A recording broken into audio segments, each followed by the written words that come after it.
Hi, I'm Dr.Vikram, General Surgeon and Assistant Professor. I have been trying to keep myself fit for quite a while. In the fitness journey, என்னென்னலாம் understand பண்ணிக்கிட்டேன், என்னென்னலாம் learn பண்ணிக்கிட்டேன், என்னென்ன mistakes பண்ணேன், அதை எப்படி correct பண்ணிகிட்டு இருக்கேன் அப்படிங்கிற ஒரு எக்ஸ்பீரியன்ஸஸ் எல்லாம் உங்களுக்கு வந்து ஷேர் பண்ணலான்ட்டு இருக்கேன். அது இல்லாமல் எப்போவுமே ஒரு ஹெல்த் ரிலேட்டட் டாபிக்ஸோ ஆர் ஃபிட்னஸ் ரிலேட்டட் டாபிக்ஸோ ஒரு என்ட்ரி லெவல் அத்லெட்ஸ்க்கு எப்படி ஒரு பேசிக் ட்ரைனிங் மெத்தட்ஸ் இருக்குது அப்படிங்கிறதும் practical tips for entry level athletes அப்பப்போ பார்த்துட்டு இருக்கலாம். இன்றைக்கி நம்ம என்ன பார்க்க போகிறோம் அப்படின்னா ஹைப்பர்ட்ரோஃபி. ஜிம்முக்கு போகிறவங்க அத்தனை பேர்த்தோட ஆசை என்ன? ஒரு நல்ல ஃபிசிக் பில்ட் பண்ணணும், மசில் பில்ட் பண்ணணும் அப்படிங்கிறது தான். ஸோ ஹைப்பர்ட்ரோஃபி அப்படிங்கிறது வந்து ஒரு broad term. It is not just muscle பெருசாகிறது. அதில் வந்து 2 டைப் இருக்குது. ஒன்று மயோஃபிப்ரில்லர் ஹைப்பர்ட்ரோஃபி, இன்னொன்று வந்து சர்க்கோபிளாஸ்மிக் ஹைப்பர்ட்ரோஃபி. எதனால் இது முக்கியம் அப்படின்னா, எதுக்கு ட்ரெயின் பண்ணோம் அப்படிங்கிறத கரெக்டாக தெரிஞ்சுக்கிட்டு ட்ரெயின் பண்ணினாங்க அப்படின்னா it will be very easy and then time எஃபிஷியண்ட்டாக இருக்கும். They won't have false hopes. Okay, so உங்களோட ட்ரைனிங் ப்ரோக்ராமை எப்படி டிசைன் பண்ணணும் அப்படிங்கிறதுக்கான பேசிக் அண்டர்ஸ்டாண்டிங்கை இந்த மெக்கானிசமை பற்றி கொஞ்சம் தெரிஞ்சுக்கிட்டோம் அப்படின்னோம்னா தான் உங்களோட ட்ரைனிங் ப்ரோக்ராமை அதுக்கேற்ற மாதிரி நீங்கள் ஷெட்யூல் பண்ணிக்கலாம். அப்புறம் ரெக்கவரி அண்ட் ஃபெட்டிக். ரெக்கவரி வந்து என்னென்னா, ஒரு டைப் ஆஃப் ஹைப்பர்ட்ரோஃபிக்கு வந்து சீக்கிரமாக ரெக்கவர் ஆகிடும். ஒவ்வொரு டைப் ஆஃப் ஹைப்பர்ட்ரோஃபிக்கு வந்து it will take lot of time to recover. So அந்த உங்களோட ட்ரைனிங் ப்ரோக்ராமுக்கு எப்படி சூட் ஆகுது அப்படின்னு பார்த்துட்டு அதுக்கேற்ற மாதிரி நம்ம we can arrange our schedules. அது இருக்குது. Then periodization. It is very important and very big topic.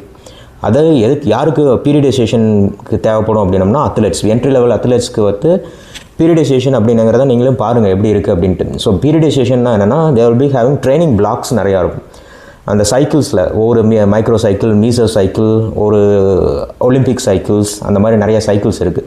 இந்த சைக்கிள்ஸில் அவங்களுக்கு ட்ரைனிங் பிளாக்ஸ் இருக்கும். ஒவ்வொரு ட்ரைனிங் பிளாக்லேயும் they will emphasize certain amount of mechanics, biomechanics apply பண்ணுவாங்க. அதில் என்னென்னா, ஸ்ட்ரென்த்துக்குன்னு ஒரு பிளாக் இருக்கும், ஹைப்பர்ட்ரோஃபிக்குன்னு ஒரு பிளாக் இருக்கும். ஸோ இது வந்து வெரி ஸ்பெசிஃபிக் ஃபார் அத்லெட்ஸ் தான். Periodisation of their training programme. Okay, so 2 type of hypertrophy. ஒன்று வந்து மயோஃபிப்ரில்லர் ஹைப்பர்ட்ரோஃபி, ஒன்று வந்து சர்க்கோபிளாஸ்மிக் ஹைப்பர்ட்ரோஃபி. மயோஃபிப்ரில்லர் ஹைப்பர்ட்ரோஃபி அப்படின்னா மசிலோட அனாட்டமி டயக்ராம் போடுறேன், அதில் பாருங்கள் மசில் ஃபைபர்லேருந்து ஒரு மயோஃபிப்ரில் வெளியில் வரும். அந்த மயோஃபிப்ரில் கெட்டிங் ஹைப்பர்ட்ரோஃபீடு, சைஸு பெருசாகுது. அந்த மசில் ஃபிலமெண்ட்டில் இருக்கிற மயோஃபிப்ரில் பெருசாகிறதுக்கு பேர் மயோஃபிப்ரில்லர் ஹைப்பர்ட்ரோஃபி. அதுவே அந்த மயோஃபிப்ரிலுக்கு வெளியில் இருக்கிற சர்க்கோபிளாசம் அப்படின்னு ஒரு சப்ஸ்டன்ஸ் சுரண்டிங் தி மயோஃபிப்ரில் இருக்கிறது பெருசாச்சு அப்படின்னா தட் இஸ் சர்க்கோபிளாஸ்மிக் ஹைப்பர்ட்ரோஃபி. சப்ஸ்டன்ஸ் என்னென்னலாம் இருக்கும் அப்படின்னு பார்த்தோம் அப்படின்னா, வாட்டர், கிளைக்கோஜன், அந்த மாதிரி சப்ஸ்டன்ஸ் நிறையா அந்த மசிலுக்கு வெளியில் இருக்கும் ஃபார் தேர் எனர்ஜி சோர்ஸ். இது ரெண்டுமே ஹைப்பர்ட்ரோஃபி தான். இப்போது எப்படி ட்ரெயின் பண்ணால் மயோஃபிப்ரில்லர் ஹைப்பர்ட்ரோஃபி ஆகும், எப்படி ட்ரெயின் பண்ணால் சர்க்கோபிளாஸ்மிக் ஹைப்பர்ட்ரோஃபி ஆகும் அப்படிங்கிறத பார்ப்போம். இப்போ மயோஃபிப்ரில்லர் ஹைப்பர்ட்ரோஃபிக்கு எப்படி ட்ரெயின் பண்ணணும் அப்படின்னம்னா, it is nothing but strength training பண்ணுற மாதிரி ஹை இன்டென்சிட்டி. சர்க்கோபிளாஸ்மிக் பார்த்தோம் அப்படின்னம்னா, சர்க்கோபிளாஸ்மிக்கு high volume training. So best example அப்படின்னு பார்க்குறோம் அப்படின்னம்னா, ஒரு பாப்புலரான ஃபிகர்ஸை எடுத்துக்குவோம். ஒன்று அர்னால்ட் ஷ்வார்ஸ்நெகர், இன்னொன்று வந்து மைக் மென்சர். 2 பேர்த்துக்கான ரைவலரி வந்து 80ஸ்லேயும் 70ஸ்லேயும் அடிச்சிக்க முடியாது, அந்த மாதிரி அடிச்சிட்ருவாங்க. மிஸ்டர் ஒலிம்பியா 80ல் வந்து அர்னால்ட் வின் பண்ணதுக்கு Mike Mentzer had a better body then Arnold, அந்த மாதிரி நிறையா கான்ட்ரவர்சிலாம் போயிட்டு இருந்துச்சு. ஸோ அவங்களோட ட்ரைனிங் ஃபிலாசபியே வந்து ஒவ்வொருத்தருக்கும் ஒவ்வொரு மாதிரி இருக்கும். மைக் மென்சர் என்ன சொல்லுவார் அப்படின்னம்னா, ஹை இன்டென்சிட்டியாக ட்ரெயின் பண்ணு, ரெக்கவரிக்கு நிறையா டைம் கொடு அப்படிம்பாங்க. அதே மாதிரி இவருக்கு அர்னால்டோட ஃபிலாசபி அப்படின்னா high volume training. So high volume ட்ரைனிங்னா என்ன, ஹை இன்டென்சிட்டி ட்ரைனிங்னா என்ன அப்படின்னு பார்ப்போம். ஹை வால்யூம் ட்ரைனிங்கில் வந்து பெனிஃபிட் ஆகிறது வந்து என்ன ஹைப்பர்ட்ரோஃபி வரும் அப்படின்னம்னா, சர்க்கோபிளாஸ்மிக் ஹைப்பர்ட்ரோஃபி. ஹை இன்டென்சிட்டி ட்ரைனிங்கில் என்ன ஹைப்பர்ட்ரோஃபி வரும் அப்படின்னு பார்த்தோம், மயோஃபிப்ரில்லர் ஹைப்பர்ட்ரோஃபி. ஸோ இப்போது ஒருத்தவங்க இனிஷியலாக வெயிட் லிஃப்ட் பண்ண ஆரம்பித்தாங்க அப்படின்னாங்கன்னா அவங்களுக்கு வந்து வர ஹைப்பர்ட்ரோஃபி வந்து யூஸ்வலாக சர்க்கோபிளாஸ்மிக் ஹைப்பர்ட்ரோஃபி தான் இனிஷியலாக வரும். அதுக்கப்புறம் ஸ்ட்ரென்த் அதிகமாக they will develop a myofibrillar hypertrophy. So இப்போ எதுக்கு myofibrillar hypertrophyக்கு எப்படி ட்ரெயின் பண்ணணும், சர்க்கோபிளாஸ்மிக் ஹைப்பர்ட்ரோஃபிக்கு எப்படி ட்ரெயின் பண்ணணும் பார்ப்போம். myofibrillar hypertrophyக்கு வெயிட் 1 rep மேக்ஸ்னு ஒன்று இருக்குது. அந்த 1 rep மேக்ஸில் 75 to 85% of their 1 rep max எடுத்துகிட்டு 3 to 6 reps ஃபார் 3 to 5 sets. Interval between the sets எப்படி இருக்கும் அப்படின்னம்னா ஒரு 3 to 5 minutes எடுத்துக்கலாம். இதுதான் வந்து high intensity training. You are lifting a heavy load, that is 1 rep மேக்ஸில் 75%லேருந்து ஒரு 85% வரைக்கும் நீ வந்து இது பண்ணலாம், லிஃப்ட் பண்ணும்போது இது கிடைக்கிது. அதுவே அதே 1 rep மேக்ஸில் 60 to 70% வெயிட் எடுத்துகிட்டு ஹை வால்யூம் போடணும். ஹை வால்யூம்னா என்ன, ரெப்பிட்டேஷன்ஸ் அதிகமாக இருக்கும். ஒரு 8 to 15 reps அந்த மாதிரி ப்ரோக்ராமில் ஒரு 3 to 5 sets அந்த மாதிரி வச்சுட்டு இன்டர்வல் பிட்வீன் த செட்ஸ் வந்து எப்படி இருக்கணும் அப்படின்னா ஒரு 30 to 90 seconds தான் இருக்கணும். அதுக்கு மேலே போச்சு அப்படின்னம்னா இந்த ட்ரைனிங் ப்ரோக்ராமுக்கு செட் ஆகாது. ஸோ ஹைப்பர்ட்ரோஃபி ஃபார் சர்க்கோபிளாஸ்மிக் ஹைப்பர்ட்ரோஃபிக்கு high volume training is best option. So இப்போ என்ன பார்க்கோம் அப்படின்னா advantages and disadvantages of high intensity training and high volume training. First high intensity training பார்ப்போம். இதனோட பேசிக் மோட்டோவே என்னென்னா ஸ்ட்ரென்த்தை பில்ட் பண்ணணும். ஸோ ரேப்பிட் ஸ்ட்ரென்த் பில்டு பண்ணணும் அப்படின்னு நினச்சிங்க அப்படின்னா ஹை இன்டென்சிட்டி ட்ரைனிங் டைம் எஃபிஷியண்ட்டாக இருக்கும். நீங்கள் வந்து ஒரு ஜிம்முக்கு போயிட்டு வெயிட்டை வந்து ஹெவி வெயிட்டை வந்து ரொம்ப நேரம் நீங்கள் லிஃப்ட் பண்ண வேண்டியதில்லை. 1 rep மேக்ஸில் 80% போடுறீங்க அப்படின்னா you don't have to spend lot of time in gym. அது ஒன்று டைம் எஃபிஷியண்ட்டாக இருக்கும்.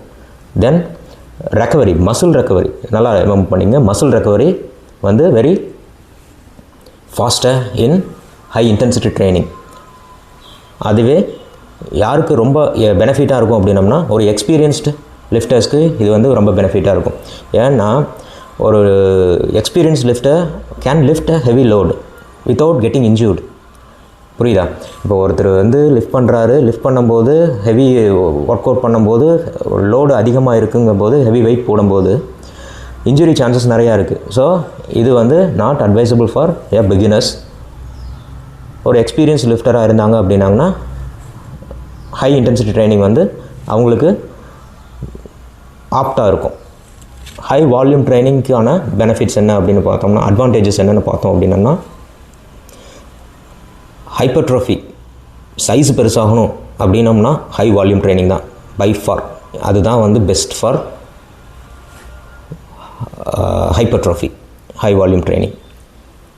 நீங்கள் ஒரு வெயிட்டை உங்களுக்கு தகுந்த மாதிரி ஒரு 60% ஆஃப் யுவர் 1 rep மேக்ஸ் வந்து உங்களுக்கு வந்து ஒரு வெரி ஈஸி டு லிஃப்ட்.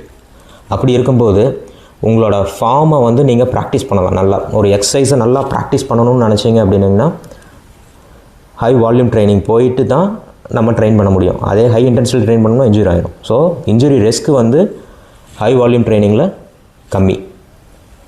அது யாருக்கு நல்லா பெனிஃபிட்டாக இருக்கும் அப்படின்னு சொல்ல பார்த்தோம்னா beginner who is going to just started weight liftingக்கு high volume training is good. Disadvantages என்ன அப்படின்னு பார்த்தோம் அப்படின்னம்னா ஹை இன்டென்சிட்டி ட்ரைனிங்கில் ஹைப்பர்ட்ரோஃபி கொஞ்சம் கம்மியாக தாங்க இருக்கும். நீங்கள் ஸ்ட்ரென்த்துக்கு ட்ரெயின் பண்ணுறீங்கன்னா ஹைப்பர்ட்ரோஃபியை ரொம்ப நாளாக எதிர்பார்க்கக்கூடாது. சிஎன்எஸ் ரெக்கவரி வந்து இன்டென்சிட்டி ட்ரைனிங்கில் வந்து கொஞ்சம் டைம் எடுத்துக்கும். அது ஒரு டிஸ்அட்வான்டேஜ். மசில் ரெக்கவரி வந்து ஈஸியாக நடந்துடும் இன்டென்சிட்டி ட்ரைனிங்கில். சிஎன்எஸ் ரெக்கவரி வந்து கொஞ்சம் டிலே ஆகி தான் நடக்கும். அப்புறம் இன்ஜுரி ரிஸ்க் வந்து ரொம்ப அதிகம் இதில் இன்டென்சிட்டி ட்ரைனிங்கில். இதுதான் வந்து ஹை இன்டென்சிட்டி ட்ரைனிங்கான டிஸ்அட்வான்டேஜஸ். ஹை வால்யூம் ட்ரைனிங்கான டிஸ்அட்வான்டேஜஸ் என்னென்னா ஸ்ட்ரென்த் பில்ட் ஆகிறது வந்து ரொம்ப கம்மியாக தான் இருக்கும். ஸோ இந்த பேசிக் எதுக்கு ட்ரெயின் பண்ணியிருக்காங்க இந்த ஹை வால்யூம் ட்ரைனிங்னா ஹைப்பர்ட்ரோஃபிக்கு தான் இதை வந்து டிசைன் பண்ணியிருக்காங்க. இந்த டிசைனிங் வந்து only for hypertrophy. Strength build ஆகிறது வந்து கம்மியாக தான் இருக்கும். அதுவும் இல்லாமல் மோர் டைம் வந்து you have to spend in the gym because you are not lifting heavy weight. So time அதிகமாக ஸ்பெண்ட் பண்ணுற மாதிரி இருக்கும். அப்புறம் இன்ஜுரி ரிஸ்க்கு இதுலேயும் இருக்குது. என்ன இன்ஜுரி ரிஸ்க்குனா, ரெப்பிட்டேஷன் அதிகமாக போடும்போது over use injury, joints, ligaments, டெண்டன்ஸ்க்கெல்லாம் வந்து you can have a over use injury வர்றதுக்கு சான்சஸ் நிறையா இருக்குது இன் ஹை வால்யூம் ட்ரைனிங். ஒரு ஃபன் ஃபேக்ட் என்னென்னா, இப்போ கோச்சஸ் அத்லெட்ஸை பனிஷ் பண்ணணும் அப்படின்னாங்கன்னா என்ன பண்ணுவாங்க அப்படின்னாங்கன்னா, they will ask them to lift the heavy weight and then they don't want them to do the eccentric phase of the exercise. எக்ஸசைஸ்க்கு 3 ஃபேஸஸ் இருக்குது. ஒன்று வந்து concentric phase, eccentric phase and then isometric phase. மூணுக்குமே வந்து difference என்னென்னா, கன்சென்ட்ரிக் ஃபேஸ்லேயும் isometric ஃபேஸ்லேயும் strength அதிகமாக build ஆகும், ஈசென்ட்ரிக் ஃபேஸில் hypertrophy அதிகமாக பில்ட் ஆகும். ஸோ ஹைப்பர்ட்ரோஃபி அதிகமாக பில்ட் ஆச்சுன்னா என்னென்னா, ரெக்கவரிக்கு வந்து மசில் ரெக்கவரிக்கு டைம் எடுத்துக்கும். They want to challenge their central nervous system, சைனஸை அவங்க சேலஞ்ச் பண்ணணும், தேர் வில் பவரை சேலஞ்ச் பண்ணணும். But in addition to that they can build more strength for them. So என்ன பண்ணுவாங்கன்னா, ஒரு பாக்ஸ் ஸ்குவாட் பண்ண சொல்லிடுவாங்க. பாக்ஸ் ஸ்குவாட்னா ஒன்லி பாக்ஸில் உட்காந்துட்டு நீ ஸ்குவாட் பண்ணணும். ஸ்குவாட் பண்ணும்போது you are doing only the concentric phase, not the eccentric phase. Eccentric phase பண்ணல அப்படின்னா they won't have hypertrophy, they won't have muscle soreness the next day for training. So அதனால் அவங்களுக்கெல்லாம் வந்து பனிஷ்மெண்ட் பண்ணோம் அப்படின்னா இந்த மாதிரி பண்ணிகிட்டு இருக்காங்க. ஓகே, தேங்க்யூ ஃபார் வாட்சிங்.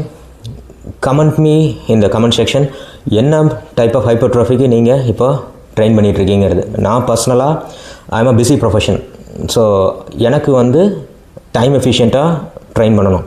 நான் இனிஷியலாக வந்து ஒரு கொஞ்ச நாளுக்கு ஒரு ஹை வால்யூம் ட்ரைனிங் மாதிரி பண்ணிகிட்டு இருந்தேன். இப்போது I am doing a high intensity training so that I can cut short my gym time. So I am doing a high intensity training nowadays. Thank you. இந்த செக்ஷன் வந்து பேட்ச் ஒர்க். மெயின் செஷனில் இருக்கிற terminologies ஏதாவது understand ஆகலை அப்படின்னம்னா இந்த செஷனில் நம்ம டிஸ்கஸ் பண்ணுவோம். அது ஸோ 1 rep மேக்ஸ்னால் என்னென்னா, உங்களால் எவ்வளோ மேக்ஸிமம் வெயிட்டு ஒரு தடவை தூக்க முடியும் அப்படிங்கிறது தான் 1 rep மேக்ஸ். அதே மாதிரி concentric phase, eccentric phase and isometric ஃபேஸ்னால் என்னென்னா, ஃபார் எக்ஸாம்பிள் ஏதோ ஒரு எக்ஸசைஸ் எடுத்துக்கங்க. அந்த எக்ஸசைஸில் contraction of the muscle, shortening of the muscle fibre அப்படி இருக்கிற ஃபேஸ் வந்து கான்சென்ட்ரிக் ஃபேஸ். அதுவே லிஃப்ட் பண்ணிவிட்டு கீழே விடும்போது இருக்கிற ஃபேஸ் வந்து ஈசென்ட்ரிக் ஃபேஸ். அதுக்கு ரெண்டுக்கும் நடுவில் ஒரு ஸ்டாட்டிக்காக ஒரு ஹோல்டு பண்ணிக்கிட்டு இருக்கிற ஃபேஸ் வந்து ஐசோமெட்ரிக் ஃபேஸ். இந்த சயின்ஸு, மெடிசின், ஃபிட்னஸ், நியூட்ரிஷன் இதெல்லாம் வந்து வெரி எவால்விங் சப்ஜெக்ட். அப்பப்போ மாறிக்கிட்டே இருக்கும். ஸோ இதெல்லாம் நம்ம கீப்பப் பண்ணிக்க முடியுமானா it is very hard to keep up with the updated version. அதனால் நம்ம பேசிக்காக தெரிஞ்சுக்கிட்டோம் அப்படின்னம்னா we can survive. இப்போ நான் பண்ணிகிட்ருக்க மூமெண்ட் வந்து என்னென்னா, ஒரு tactical clean, lunch and a press. இப்போ வந்து ஒரு மூமெண்ட், இந்த மூமெண்ட்ஸ் எல்லாம் கம்பைண்டாக பண்ணும்போது நம்ம நியூரோமஸ்குலர் கோஆர்டினேஷன், ஸ்ட்ரென்த்து எல்லாமே ஒரே டைமில் பில்ட் ஆகுது. So it is very time efficient work out. Rather then working out for a particular muscle, you better focus on the moment.